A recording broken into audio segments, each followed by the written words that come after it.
Alright guys, this is Tacho here, and we're playing some more Fire Emblem Heroes today. And what we're going to do is we're going to do a really big summoning on this new banner here. This is the Hero Fest banner, and unfortunately I lost the audio for this video, so I'm going to have to come over here and do the audio all over again while I rewatch my summons. So forgive me if my commentary doesn't seem like I'm really excited when I'm summoning good units. It's not my fault, it's just that I lost the audio, like I said, so there's not much I can do about that. So anyway, let's talk about this banner for a second. This Hero Fest banner here, we got this because over in Japan it's Golden Week, so all these gacha games are really celebrating Golden Week by having really good rates and really good units on all the banners. This isn't the only game to be doing this, but this is a really good game to be doing it, actually, because this is probably the best banner that we've ever had since the game came out.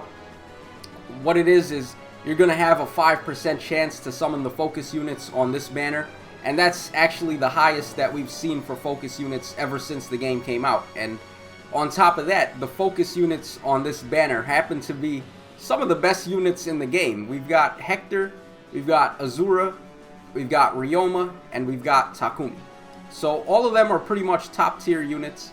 Takumi kind of fell off a little bit after they released the skill inheritance system because, I don't know, Takumi's skills aren't really as good and his stats aren't as good as some other units, so you might not want to really use him. And plus his gimmick of being the only archer to counter from one space away doesn't really exist anymore when you can inherit skills and give his close counter to someone better. So Takumi kind of fell off in terms of use, but at the same time, he's still a really good summon because, as I said, he's good for skill fodder, and you can just pretty much just give close counter to any unit you want, and that's really powerful. The same thing goes for Hector. If you manage to pull multiple copies of Hector on this banner, you can actually feed some of them off and give distant counter to some of your other units, which is really going to shake up the meta in the arena, because now these units with close counter and distant counter are actually accessible to people that aren't whales now. So yeah, we're going to see some crazy skill combinations in the arena these days. It's going to be ridiculous.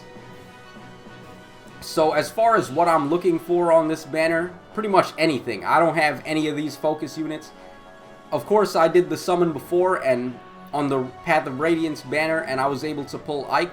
So Ryoma is probably the least wanted unit for me on this banner.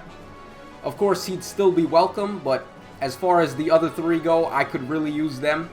Azura especially, because I've never had a good dancer. I don't have Ninian, and I have Olivia, but everyone has Olivia, and I think I've said this before, but you don't really want to have a red sword as your dancer because you're already probably going to have a really good red sword on your team, so you don't want to double up on having too many red units.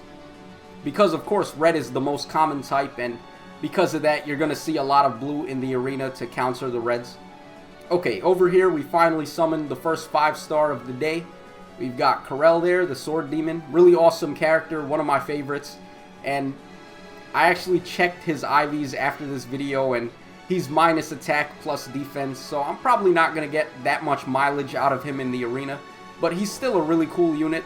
I like his weapon a lot. It gives him plus 10 if he's doing a special skill. And we've got Elm here. This is actually really cool because this is the first time I've ever did a summoning and I managed to get 2 5-stars in one batch. So the live commentary that I had did for this video was pretty funny actually, because I was going crazy at this summon, and especially more so after I did this one and I got Azura here. So yeah, it's probably a good thing in the long run that I lost the original audio to this video, because you would have heard me screaming and shouting like I was a madman after I got 3 5-stars in a row there, and on top of that, those are really good cards to get. So I was happy about that.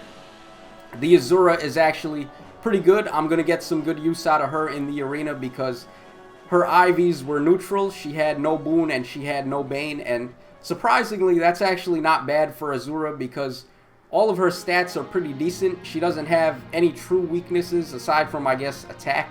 So I guess the best IV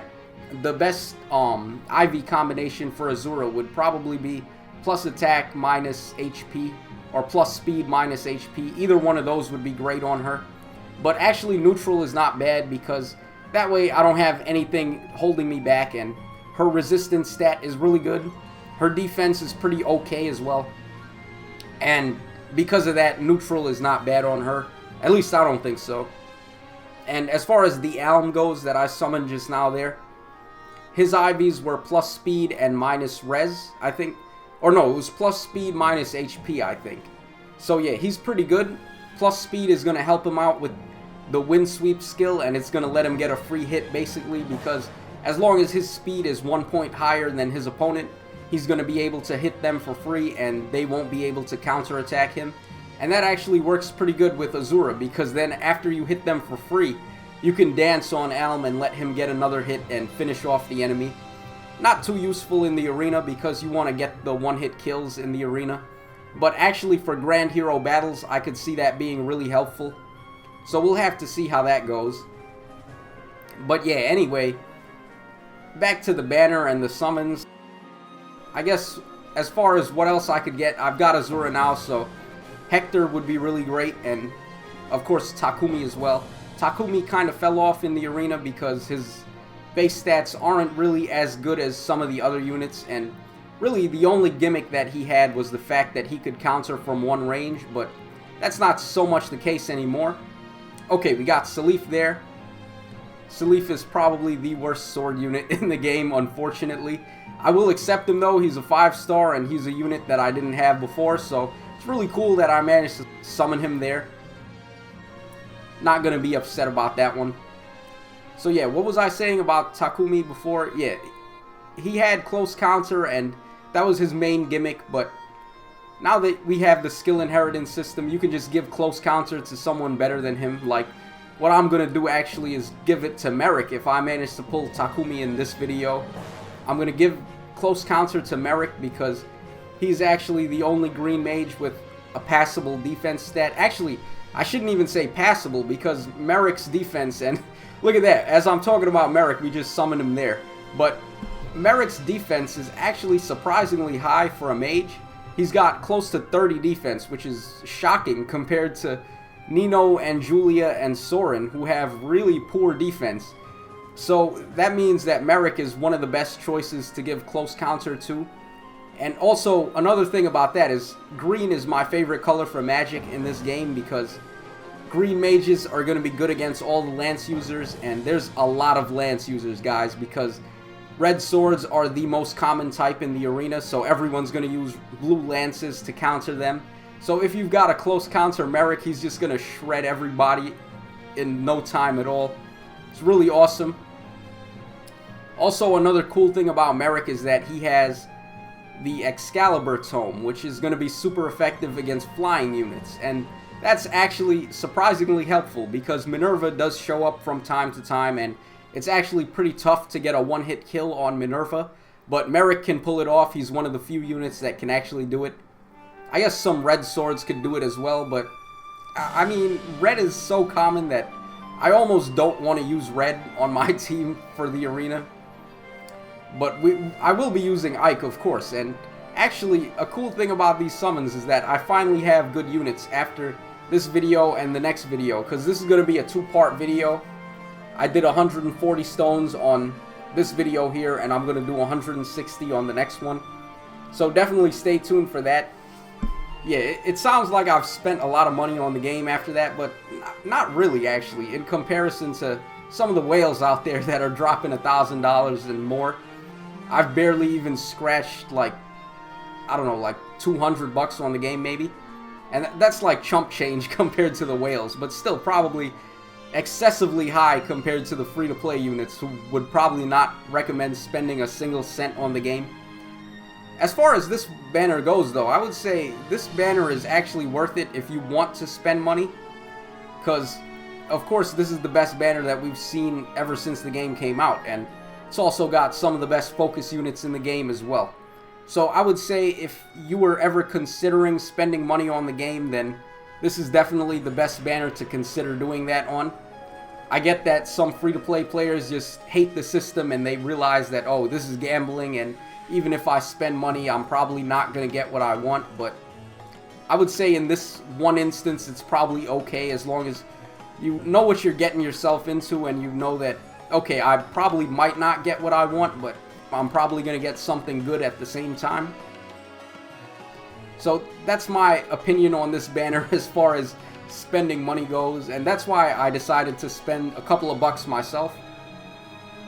You don't have to spend that much money either. If you're going to spend money on the game, you don't have to go and drop 300 orbs like I did.